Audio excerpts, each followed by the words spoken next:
Honourable Chairperson, Deputy President, comrades and fellow South Africans, good afternoon. The political party funding bill that we present to this House today is long overdue. Chair, our democracy was won through major sacrifices being made, especially by the previously disenfranchised, and we must guard this young democracy jealously and unapologetically. It is our contention that all political formations that believe in accountability, in transparency, in our sovereignty as a nation, and in democracy must be in support of this bill coming into law.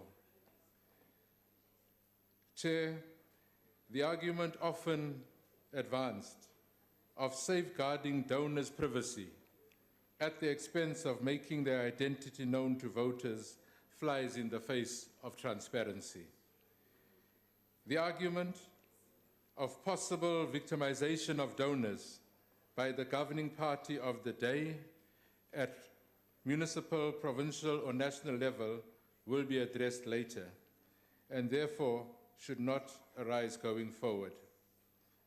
Colleagues, the Constitution in Section 236 states that in order to enhance multi-party democracy, national legislation must be provided for the funding of political parties participating in national and provincial legislatures on an equitable and proportional basis.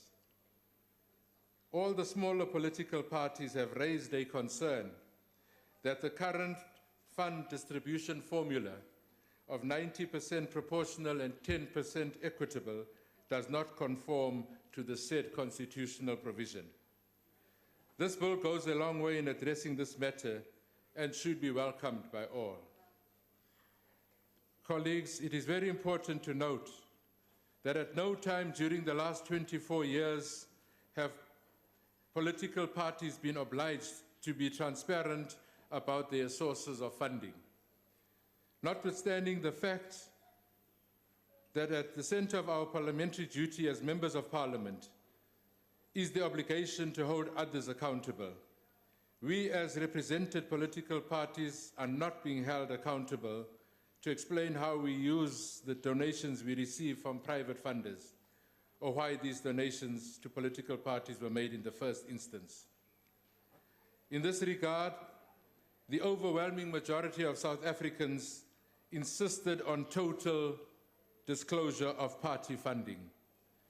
The courts agreed, and today Parliament has heard this demand and we are implementing accordingly.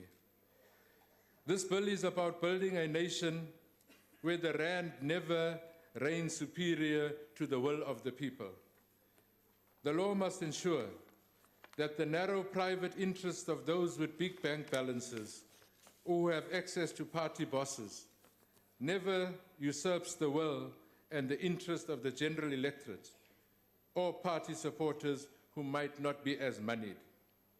Towards this end, Chair, the bill limits the amount individuals or entities can donate to any one political party to 15 million rand in a calendar year.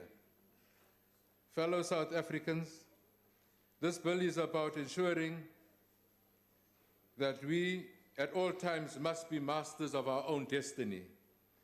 Our aspirations as a people cannot be put on hold simply because foreign powers and foreign interest groups are able to buy or bully our policy makers and leadership at both party and government level. In safeguarding our hard-fought sovereignty, this bill outlaws all donations from foreign governments and their agencies. It can never be that policy preferences adopted by local political parties are influenced and determined by forces outside of our borders. Our sovereignty must never be sold for 30 pieces of silver. A further proposal is that political parties are explicitly prohibited from accepting donations from any organ of state, from state-owned entities, from government departments, or from the proceeds of crime. Chair, with regard to transparency, which we believe to be an important component of accountability, this bill obliges all represented political parties to declare to the Independent Electoral Commission all donations and funds received. The exception being funds raised through membership fees and subscriptions and any donation less than 50,000 per annum. It is through being aware of who is funding political parties that the electorate will be in a position to monitor whether any undue favors are afforded to individuals or entities as payback for a generous donation. Comrades, we earlier alluded to the argument advanced by some that potential donors will be reluctant to donate if their identities are made public because of possible victimization by the relevant governing party when it comes to awarding of possible potential future business and opportunities. This argument is without merit in that the current legislation, including legislation governing supply chain management and the Public Finance Management Act, offers sufficient recourse to victimization or unfair and uncompetitive practice. The establishment of the Multi-Party Democracy Fund affords donors who do not wish to be associated with any one political party, but rather prefer to contribute to the multi-party democracy project, an avenue to make their donations directly into this fund. An important aspect of this bill is the proposal that the IEC be the institution that manages political party funding received from the National Revenue Fund, as well as funds donated by private sector into the Multi-Party Democracy Fund. The IEC will have the responsibility of enforcing compliance, of ensuring that information is readily accessible to all stakeholders, as well as the general administration of the various funds. All represented political parties must, on an annual basis, submit audited financial statements of all funds that have been donated directly to the political party. My colleagues will elaborate on or emphasize other aspects of the bill. Being members of different political parties representing divergent constituents, it is to be expected that there might not be agreement on all aspects of this bill. We, however, take comfort that the committee consulted broadly and that a wide range of South African society participated. All views, regardless of the source, were thoroughly debated in public and, where necessary and appropriate, incorporated into the proposed legislation. Chair, on the day that this bill is signed into law, the majority of South Africans will agree with me that our country has taken a step in the right direction towards achieving a society based on democratic values, social justice, and the fundamental human rights, and a South African society united and democratic and able to take its rightful place as a sovereign state in the family of nations.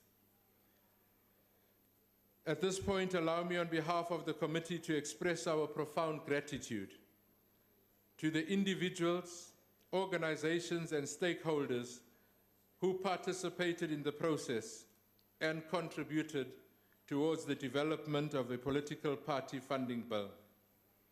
Chairperson and honorable members, we extend a special thank you to Professor Halton Cheadle from the University of Cape Town for his voluntary and full-time support to this committee. Chairperson, honorable members, as we stated at the onset, this piece of legislation is long overdue, and we humbly urge this House to support its adoption. Baie dankie, enkosi, shukran, siyabonga, and thank you very much.